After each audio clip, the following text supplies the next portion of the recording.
Hola gente, ¿qué tal? ¿Cómo están? Bienvenidos a un nuevo video. Y en esta ocasión les tengo un video bastante especial para ustedes. Voy a resolver dos preguntas del curso de álgebra, específicamente dos preguntas que han venido en la segunda práctica calificada de la CEPREUNI. Y estas preguntas tienen en particular bastantes cositas. Primero, por ejemplo, que tocan un tema que nunca antes he visto en exámenes de admisión de la uni o en algún examen de la CEPREUNI o en general de otras universidades tampoco, o al menos es muy raro encontrar preguntas de este tema. Y segundo, es muy raro encontrar que se desarrolle este tema a nivel preuniversitario. Es decir, a nivel preuniversitario prácticamente es un tema que nunca ni siquiera se menciona. Y antes de comenzar, quería hacerles un par de anuncios. En primer lugar, agradecerles porque ya somos prácticamente 11.000 suscriptores. Bueno, 10.990 y tantos la última vez que revisé hace unos minutos. Así que agradecerles por toda esa gente que sigue ahí comentando, que sigue compartiendo, que sigue dejando sus likes. Y en segundo lugar, quería anunciarles que voy a estar haciendo una serie de amanecidotas en las cuales voy a resolver cualquier problema de matemática. Así es, cualquier problema del curso de aritmética, álgebra, geometría, trigonometría, cualquier problema que me manden lo voy a estar resolviendo en vivo y en directo. A partir de las 11 de la noche hasta la 1 de la mañana, quizás un poco más. Y va a ser los lunes, miércoles y viernes. Así que si estás interesado, si quizás estás preparando para alguna universidad, si quizás algún problema por ahí no te sale, quizás algún concepto de teoría o alguna propiedad no le entiendes muy bien, o si quizás estás en el cole y alguna pregunta de tu tarea no te sale o algo no le entendiste a tu profe, puedes entrar ahí y resolver tus dudas. Así que si quieren informarse sobre cómo participar de esas amanecidotas, ahí voy a dejar un número para que se informen por medio de WhatsApp.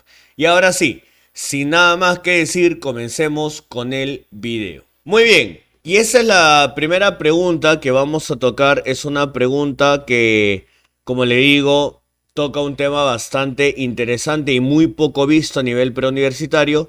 Y la primera pregunta dice: si Z es un cuerpo. Bueno, es una proposición. Nosotros tenemos que indicar si eso es verdadero o falso. En primer lugar, Z es el conjunto de los números enteros. Para comenzar, Z es el conjunto de los números enteros. O sea, que el conjunto donde vas a encontrar el menos 5, menos 4, menos 3, menos 2, menos 1, 0, 1, 2, 3... y así sucesivamente. Y ahí viene la otra pregunta, ¿no? ¿Y qué es lo que es un cuerpo? Y para entender esta idea, antes de presentarlo formalmente, ¿de acuerdo? Antes de presentarlo formalmente, vamos a verlo de una manera intuitiva, ¿de acuerdo? Vamos a verlo de una manera bastante intuitiva que nos va a hacer darnos cuenta de la importancia de ese tipo de conceptos y qué es lo que significa. Entonces, por ejemplo, miren, a ver, antes de entrar a lo que es un cuerpo y todo eso, pensemos en lo siguiente. A ver, número uno. Imaginemos que tú tienes a un conjunto, vamos a poner sea un conjunto M, ¿de acuerdo? Sea un conjunto M. Yo les hago una pregunta. Ustedes pueden imaginarse un conjunto M en el cual se cumplan las siguientes propiedades. Por ejemplo, algo más simple, mira, piensa en algún conjunto M, ¿ok? En el cual se cumpla lo siguiente, que si tú tienes un elemento del conjunto M y otro elemento del conjunto M, si los sumas también está en el conjunto M y si los multiplicas también está en el conjunto M. ¿Se te ocurre algún conjunto que cumpla esas propiedades? O sea que si tienes un elemento del conjunto M y otro elemento del conjunto M, entonces su suma y su producto también siguen estando en el mismo conjunto M. ¿Se te ocurre algún conjunto que cumpla eso? Su suma o su resta, por si acaso, también la resta. ¿De acuerdo? También la resta. Entonces, por ejemplo, acá saltan bastantes ejemplos, ¿no? Por ejemplo, a ver, digamos los números pares. Los números pares, como por ejemplo el menos 4, menos 2, 0, 2, 4, 6, 8, 10... 12, 14, 16. ¿Los números pares cumplen esto? Claro. Si yo sumo o resto dos pares, sigue siendo pares. siguen estando en los pares. Y si multiplico dos pares, también sigue siendo pares. ¿Qué otra clase de números, por ejemplo, podrían entrar acá? Por ejemplo, podrían entrar los números múltiplos de 5. Los números múltiplos de 5, por ejemplo, ¿no? Si tú tienes los números múltiplos de 5, inclusive negativos, ¿ah? Por ejemplo, menos 10, menos 5, 0, 5, 10, 15, 20. Si tú sumas o restas cualquier par de números múltiplos de 5, el resultado te sigue saliendo múltiplo de 5 y la multiplicación también. Entonces, cuando tú ves que algunos conjuntos cumplen esto, a estos conjuntos, otro ejemplo, los mismos enteros, por ejemplo. Los enteros también cumplen esto, ¿no? Los enteros, por ejemplo. Inclusive podríamos hablar de conjuntos que no son numéricos, o sea, que sus elementos no son números. Por ejemplo, puede ser las matrices. Las matrices, por ejemplo, ¿no? Digamos, podemos hablar de matrices, quizás vectores. No estamos hablando exactamente de números, sino de elementos o entes matemáticos, objetos matemáticos que cumplan esta propiedad. Entonces, así hay varios conjuntos que pueden cumplir esas propiedades. Entonces, a estos conjuntos que cumplen esas propiedades, que si tú tienes a dos elementos, su suma, su resta y su producto siguen estando en el mismo conjunto, a esto se le va a llamar anillo. Anillo o ring. Así también se le puede decir. ¿De acuerdo? Entonces, si tú tienes algún conjunto en el cual se cumpla que la suma o resta o multiplicación de dos elementos sigue estando en el mismo conjunto, entonces a ese conjunto se le va a llamar anillo. ¿De acuerdo? Se le va a llamar anillo. Hay mucho más ejemplos.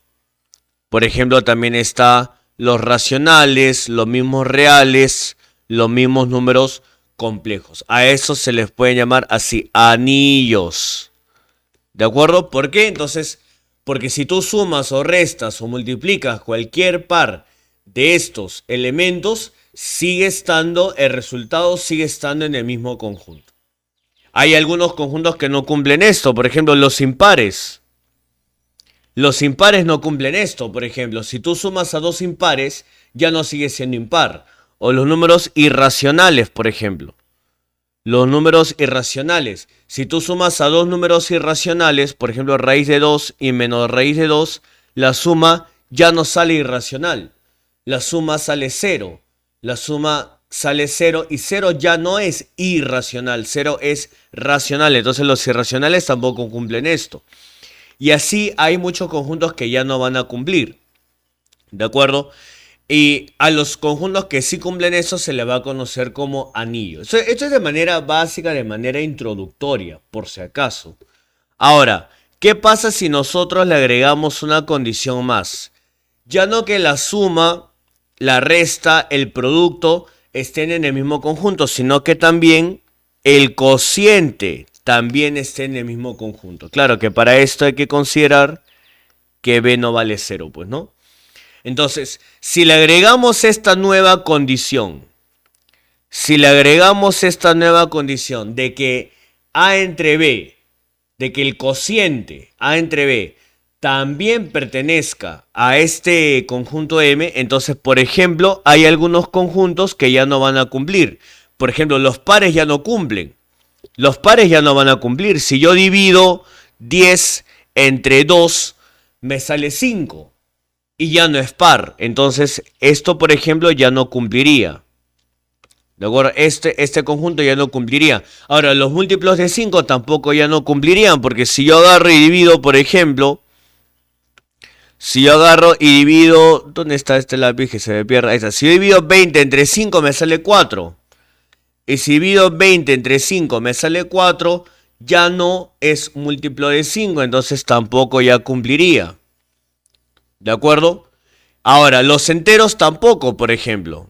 ¿Qué, profe? ¿Los enteros tampoco cumplirían? No, tampoco. Porque si yo, por ejemplo, divido, no sé, 3 entre 2. Si divido 3 entre 2, me sale 3 medios o 1,5. Que ya no sería un número entero. Entonces, tampoco cumpliría. Sin embargo, hay otros conjuntos que todavía van a seguir cumpliendo. Como, por ejemplo, los racionales. como por ejemplo los racionales, los reales, los complejos, y cuando cumplen todo esto, es ahí cuando se le comienza a decir cuerpo o campo.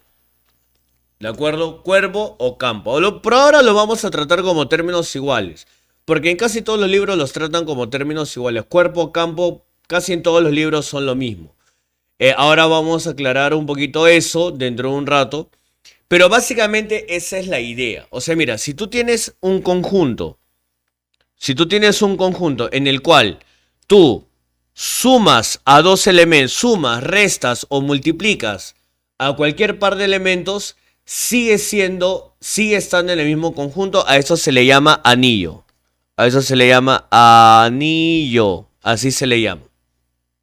¿De acuerdo? Los números pares, los números múltiplos de 5, los enteros, los reales, los racionales, los números, por ejemplo, a ver, ¿qué más se me ocurre? Inclusive puede ser hasta polinomios, por ejemplo, si tú sumas un polinomio más otro polinomio, te sigue dando otro polinomio, ¿no? Entonces, por ejemplo, tenemos ese tipo de anillos, ¿de acuerdo? Pero si cumplen esta propiedad extra, que el cociente también pertenece al conjunto, ya no se le llama anillo, sino se le va a llamar cuerpo o campo. ¿De acuerdo? Entonces, esa es la idea introductoria para que más o menos te des cuenta de dónde sale esto. ¿De acuerdo? Para que te des cuenta de dónde sale esto. Ahora, no es la idea exacta, ¿de acuerdo? Por si acaso, aclaro, no es la idea exacta, pero esa es una idea bastante sencilla de cómo entender de dónde nacen estos conceptos de anillo, cuerpo, campo, y más adelante también lo que sería, por ejemplo, un grupo. Más adelante también se habla de lo que son grupos, subgrupos, etcétera, etcétera. Entonces, cuando se dice que un conjunto es un anillo, por ejemplo, cuando tú tienes un par de elementos y su suma, resta, multiplicación sigue estando en el mismo conjunto. ¿De acuerdo? De igual manera, ya, ¿y en qué momento se le comienza a decir cuerpo o campo? Se le comienza a decir cuerpo o campo cuando el cociente A entre B también sigue estando en el mismo conjunto. Y es por eso que Z no es un cuerpo. Acá la primera proposición sería falsa. Z no es un cuerpo, la respuesta sería no, porque el cociente de dos enteros no siempre sigue siendo entero. Y eso es así de manera básica, de manera sencilla, sin complicarte mucho la vida. Ahora, la verdadera definición, la definición formal. Ahora, formalmente, cuando se dice que un conjunto es un cuerpo, podemos decir, ¿no? Un conjunto no vacío M, es un cuerpo o campo cuando en él se definen, para comenzar, dos operaciones. La adición, ¿de acuerdo? Cuyo símbolo va a ser el símbolo más, donde básicamente tienes a un número A y le vamos a sumar a otro número B. Como digo, no necesariamente son números, pueden ser matrices, vectores, puede haber cualquier clase de objetos matemáticos, ¿de acuerdo? Y la multiplicación.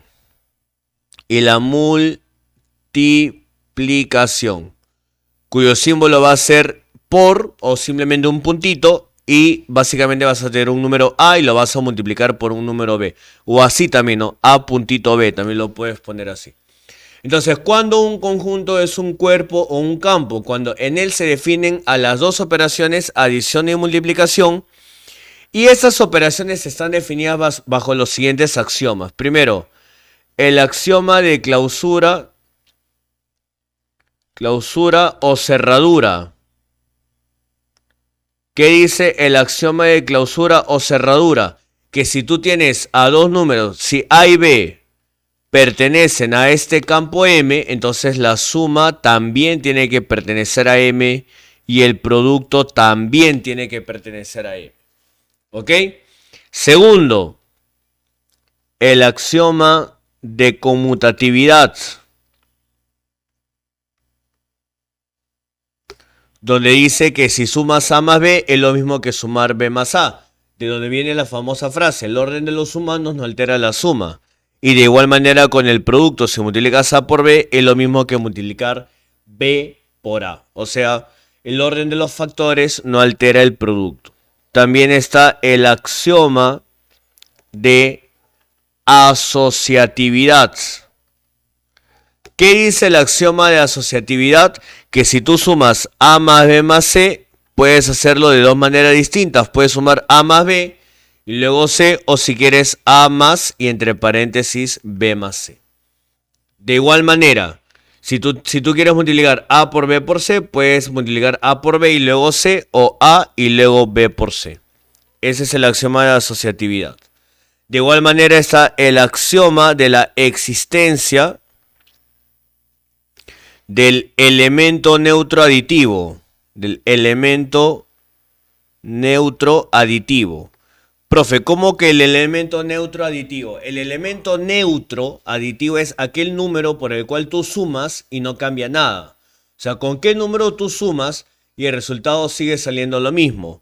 Este vendría a ser el 0. Si tú sumas A más 0, te sale lo mismo, te vuelve a salir A.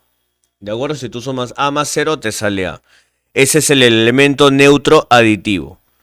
El axioma, también está el axioma de la existencia del elemento neutro multiplicativo,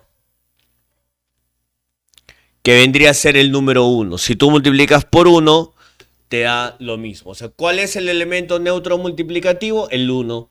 ¿Por qué el 1? Porque si tú multiplicas por 1, te sale lo mismo. Ese es el elemento neutro multiplicativo. Es aquel número por el cual tú multiplicas y el resultado te sigue saliendo el mismo número. En ese caso el número vendría a ser el 1.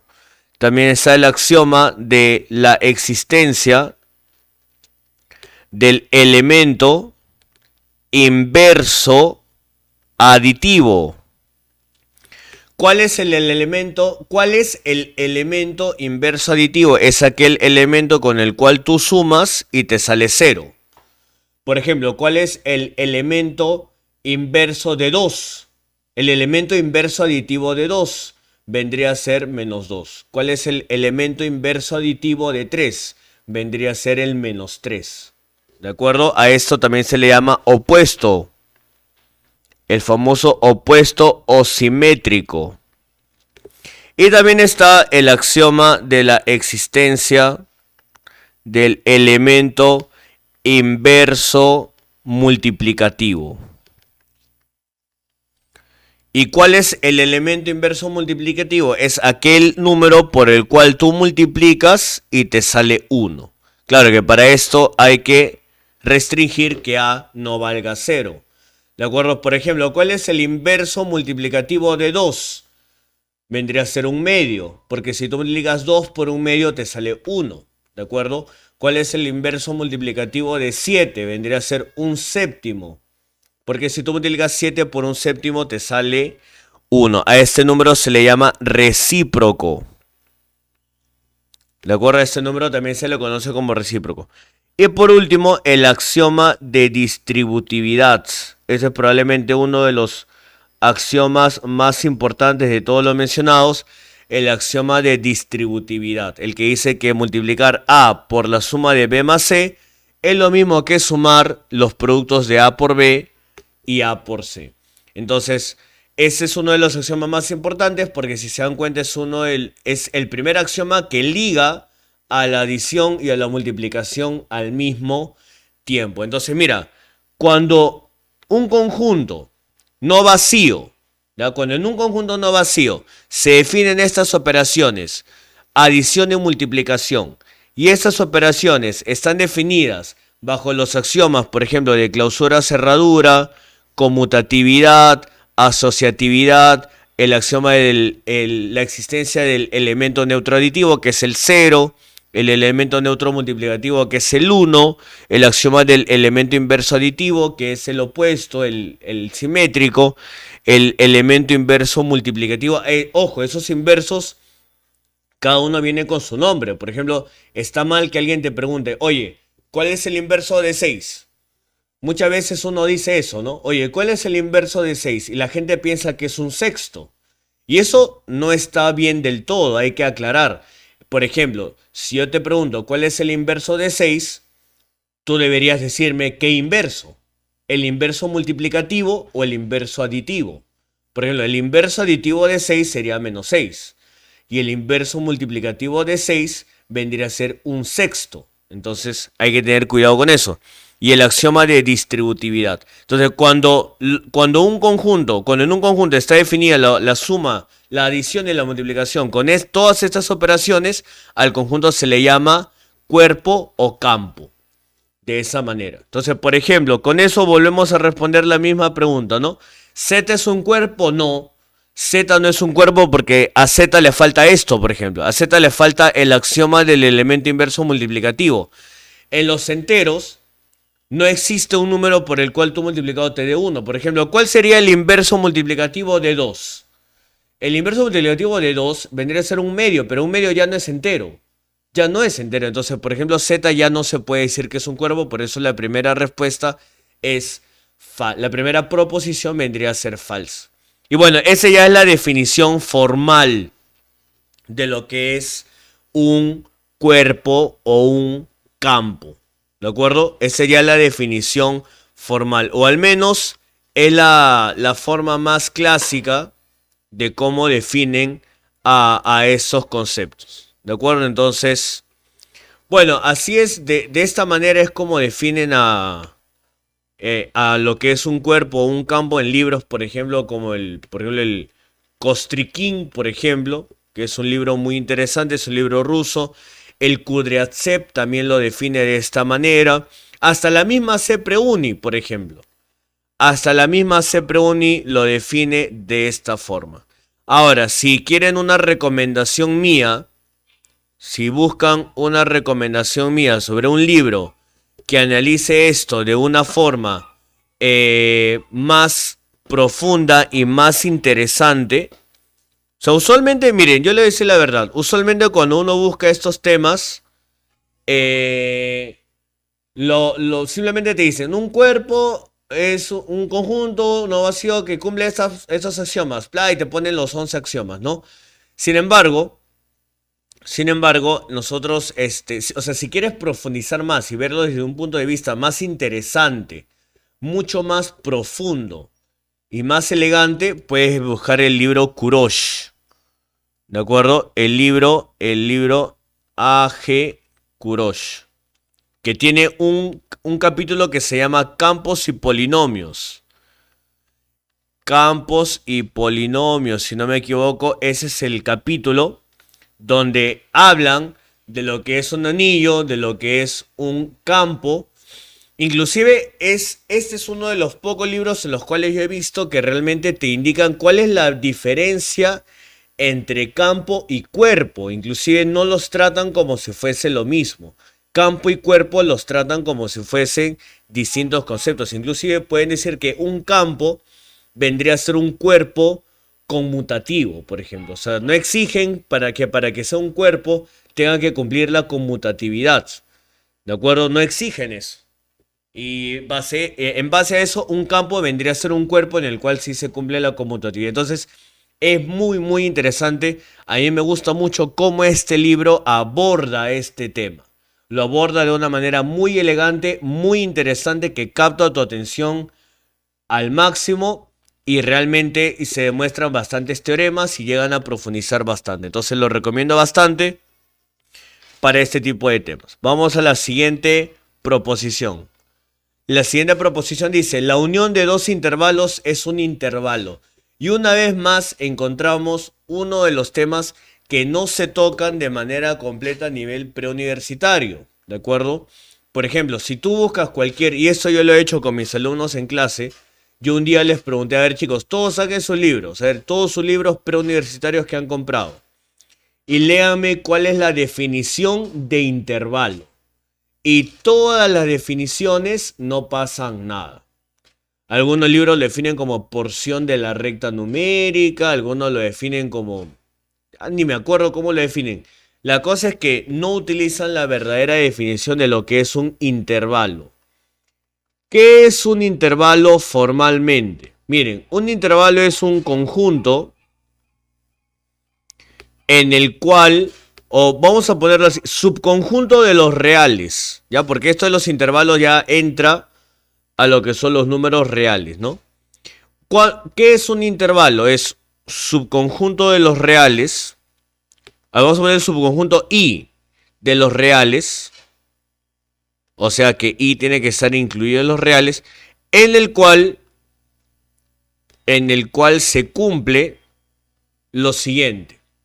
Que si tú tienes entre dos elementos, cualquier real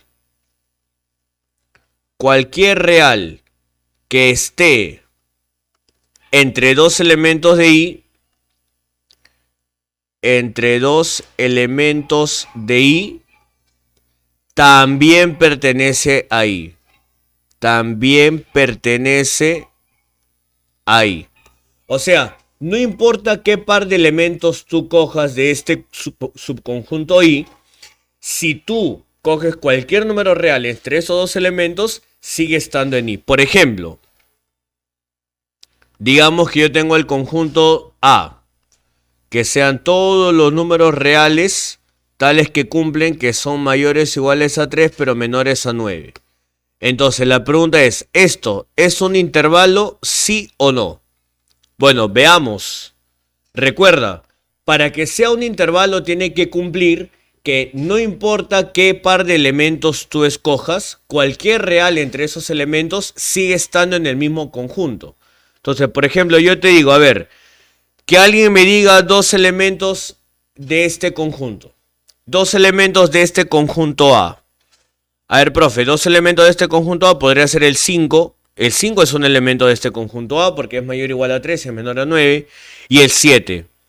El 7 también es un elemento de este conjunto A. Entonces yo te pregunto, ¿cualquier número entre 5 y 7 sigue estando en A? Entonces yo les pregunto, ¿cualquier número que esté entre 5 y 7, cualquier número real que esté entre 5 y 7, sigue estando en el conjunto A? La respuesta es sí. Claro, cualquier número que esté entre 5 y 7 va a seguir estando en este conjunto A. Por lo tanto, esto sí es un intervalo. Porque así como escogí el 5 y el 7, puede haber escogido al 3 y al 8.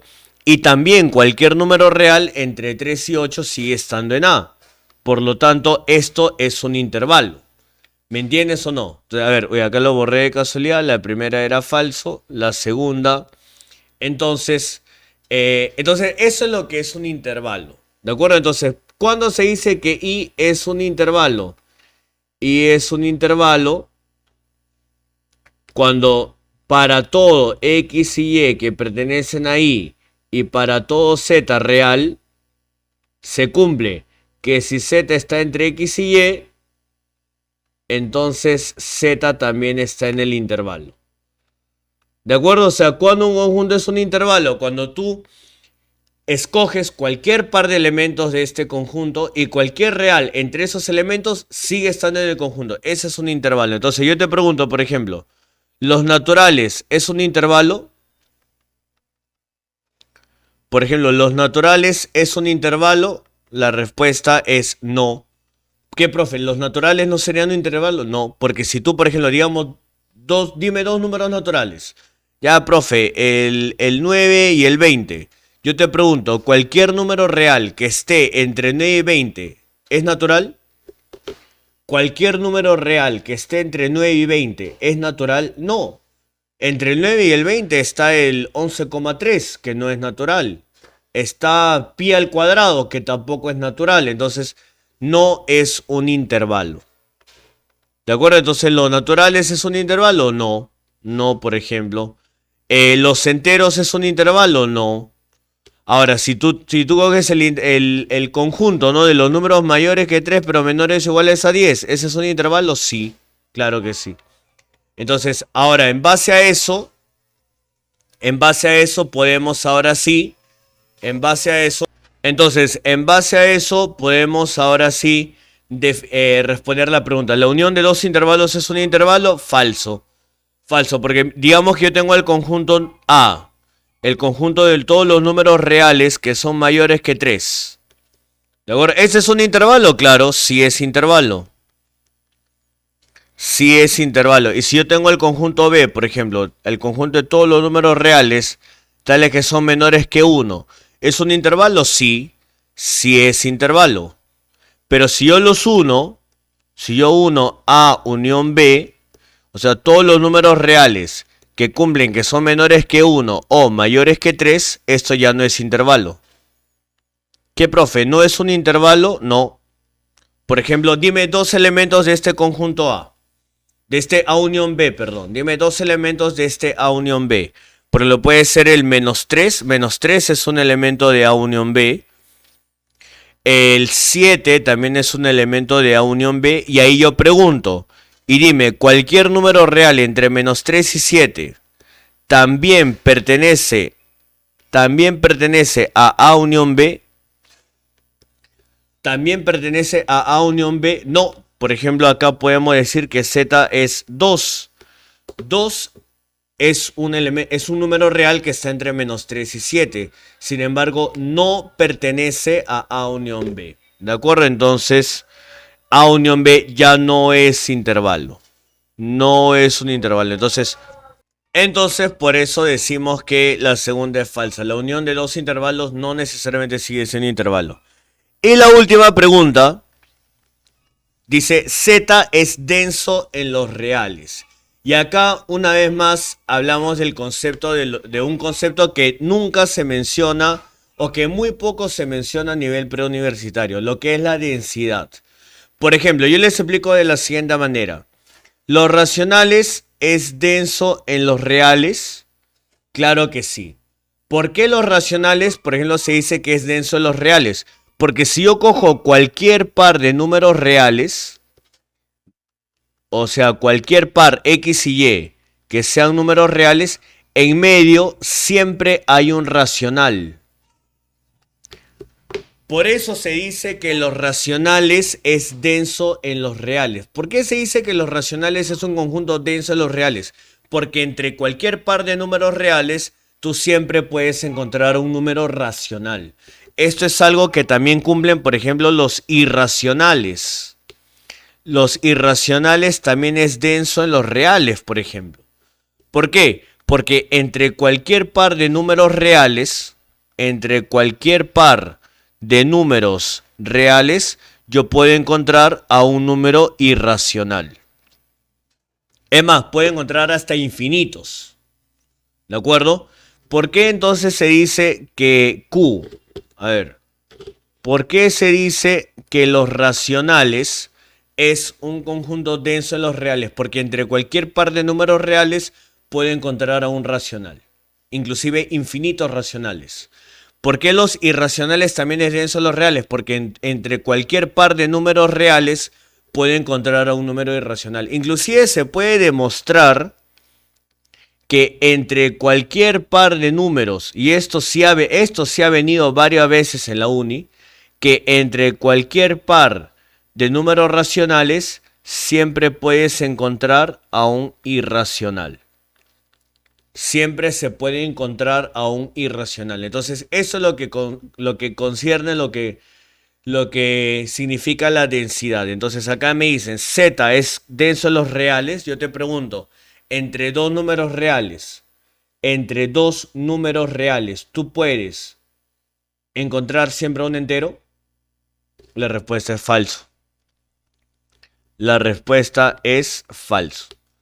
Porque si tú tienes, por ejemplo, entre el 3,5 y el 3,6, ¿qué número entero hay? No hay, pues. No hay. Por eso no se puede decir que Z es denso en los reales. ¿De acuerdo? Así que esa es la pregunta número 27, que si se dan cuenta son 3 temas que a nivel preuniversitario se tocan muy pobremente. O sea, no digo que nunca se hagan, pero prácticamente nunca se hacen. ¿De acuerdo? Ahora, la siguiente pregunta es una pregunta que habla de lo que es el ínfimo y el supremo. ¿De acuerdo? Y bueno, aquí primero nos mencionan al conjunto A. Ok, nos mencionan a un conjunto A definido de esta manera. El conjunto A tiene a los elementos 1 entre n, tal que n es un número natural. ¿De acuerdo? Entonces, ¿qué elementos están acá? Por ejemplo, está el 1, está el 1 entre 2, el 1 entre 3, el 1 entre 4, 1 entre 5, 1 entre 6 y así, así y así. ¿De acuerdo? Y la primera pregunta que me dicen es, ¿el ínfimo del conjunto A es 0? Y para eso hay que saber qué es lo que es el ínfimo. Y ahí por ejemplo, entra la pregunta, ¿no? A nivel preuniversitario, ¿cuándo se enseña lo que es un ínfimo? En las academias. ¿Cuándo se enseña lo que es un ínfimo? ¿Cuándo se enseña lo que es un supremo? Entonces, básicamente yo lo voy a definir así de una manera sencilla para que no se complique en la vida. Un ínfimo es la mayor cota inferior. ¿De acuerdo? ¿Y qué es el supremo? El supremo de un conjunto es la menor cota superior.